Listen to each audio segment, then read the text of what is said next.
Protecting our computers from hackers, it's something we talk about a lot. This time of year, there's also something else putting our PCs at risk: power surges. Thor Schrock is tackling both threats today as we compute this. Welcome back, Thor Schrock from Schrock Innovations. Good to see you, buddy. Thanks for having me, guys. Man, it is hitting hard this weekend, right? Busy morning. This global attack. Yeah. What's going on? What's the latest? There's breaking news this morning. Some of the headlines online was like the day the Earth was hacked. Oh boy. Ooh, and there's a globe and it's all dark, you know, that kind of thing. But basically what's happened, if you were out with the family all weekend and you have no idea what's going on and you're like, why am I crying? Rewind, get us up to speed. All right, so here's what happened. Basically, the NSA, they hack other governments and entities to get information to help keep Americans safe. That's their job. That's what they do.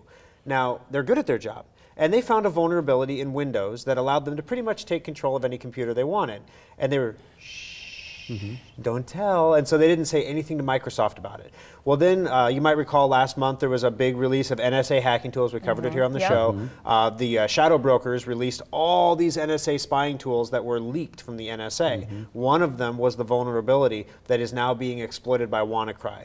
Now, once they got leaked, the NSA knew it happened. So they informed Microsoft at that point about the problem. And Microsoft actually made a patch to keep your computer safe from this that was released last month.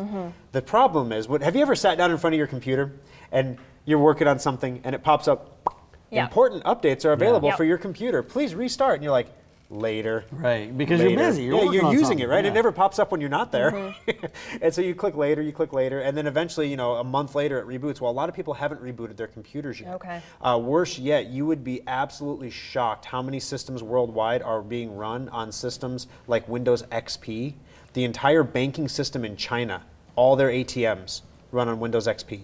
So basically, the reason this thing, this virus that was released, what it does is when it goes out into the public, and you get an email at work, and it's like important invoice attached. You work in an office of 50 people, let's say, and one moron opens the attachment, and so then all of a sudden, that whole network. Yeah, that computer gets infected. And this thing, you remember those I love you and the Melissa viruses? Like you get an email and it says I love you, and you'd open the picture and what? I want someone to love me. I'll click on and you feel sad then because no one loves you, but you have a virus now. So hey, how about that? But is that the scary thing about this virus? Is once one computer is infected on that network, it takes over the whole network. And every computer on that network. It takes all of the ransomware goodies and all of the email worm goodies and wraps them up into one delicious burrito.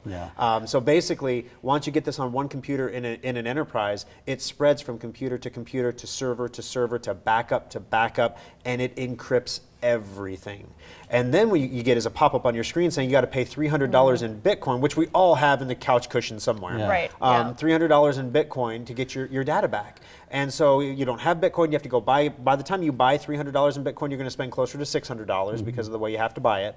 And then when everything is said and done, you know, you might get your data back and you might not. And the longer you wait, the higher it goes, up to $600. And after 10 days, your data gets permanently iced. So are people paying the ransom? And if they are paying it, are they getting their stuff back? Yeah, this is an interesting thing. So far, as of Saturday or Sunday night, 200,000 computers, roughly. I'm sure it wasn't 200,000 exactly. So I'm going to say roughly 200,000 computers were infected worldwide. And when you pay with Bitcoin, the cool thing is it's a public ledger. Everybody can see how much money is going to the address, the payment address. Interesting. And it's about $45,000 total that's gone to that payment address so far. That's it. That's it not much. For 200,000 worldwide. Now think about this though. This thing primarily, so as residential, as home users, most of us have our patches. This isn't really going to hit very many home users in its current form. But businesses got absolutely pummeled. And what happens is one computer gets infected, it takes time to worm its way through. This hit late on Friday. Everybody went home for the weekend. So wait till people start. All weekend long, the worm worked its way through the computer network at work, encrypted everything. So when you come in today, for example, when China woke up Monday morning, all their ATMs were down because they were all encrypted. And so people couldn't get money out of the bank. On Friday, it hit the UK so hard, it literally shut down their hospitals. Like they were turning patients away from emergency rooms because they just couldn't check them in. And so, I mean, Nissan got hit, France got hit, Germany, mass transit got hit, you know, basically all these things. But by the time it got to the US, there is one shining hero that saved us. I heard about this guy. No, it wasn't me. I don't shine. This is a guy that bought some $10 part, right? Yeah, well, basically, he looked at the code. These are what we call the script kiddies. He's a malware researcher, even though there's no evidence he's ever researched any malware before this in his life. But anyway, I'm not knocking him, thank you. But he looked at the code and he realized there's a domain in there, And he went to check what was at that domain, and it wasn't registered. So he said, I'm going to register it. I don't know if I'd put my name on something that was going worldwide in a virus, but whatever. Sure. He registered it. He didn't know it was going to stop the virus, but basically it acted like a kill switch that stopped the virus. Wow. So to show you how fast that happened on late Friday, this morning there are 2 new variants already flying around the internet. Sure. The well, first those hackers, I'm sure they went right to work when they found out he did that. Yeah. The first one, and that's probably one of the reasons why the ransom payments have only been $45,000 for a worldwide cyber attack. But the first one that the bad guys made, they were rushing apparently, and they made a mistake. Not rushing. Right, And they made a mistake, and they screwed it up so the virus didn't deliver its payload. Didn't work.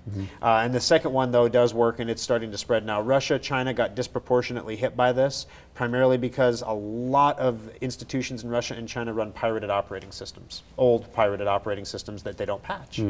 If someone actually falls victim to this ransomware, what's the first thing they should do? I mean, Turn do they off the pay computer. it? Do they call someone? Shut it down. Pull the plug out of the back. Don't even shut out. it down. Yank the plug right out of the back, because the hope is that maybe it popped that thing up on the screen before it encrypted everything, or before it got to your backup drives. Usually that's not the case, but you shut it down.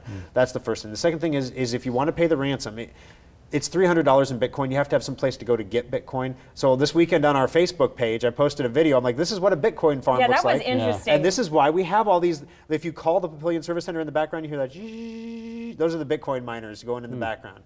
And they mine Bitcoin so that when our customers get infected, if you call Schrock Innovations, we can actually help you pay the ransom. We can sell you the Bitcoin, and we're not going to send you off to localbitcoins.com where you pay like a 50% premium or anything like that. Or send someone off, hey, tackle the dark net on your own. Yeah. Good luck with that. I still don't understand Bitcoin. Well, that's a whole other conversation. We'll get there. So make sure you download all the updates, the patches, all the Restart updates, your all the time. Take a moment to research your SecureUpdater.com computer. as well. Grab That's Secure one good Updater, spot. keep the third-party stuff up to date. Make sure your antivirus is installed, not the free stuff from Cox or anybody like that. Get good stuff. At one of your service centers, also, there's a special on surge protectors, which can also protect your data. Well, yeah, to protect your data from getting fried by electric surges. Surge protectors are half off at all 3 service centers and on SchrockInnovations.com. All right. All right, thank you, Good Sean. information. Interesting Appreciate it. conversation. Sorry we had to have it, though.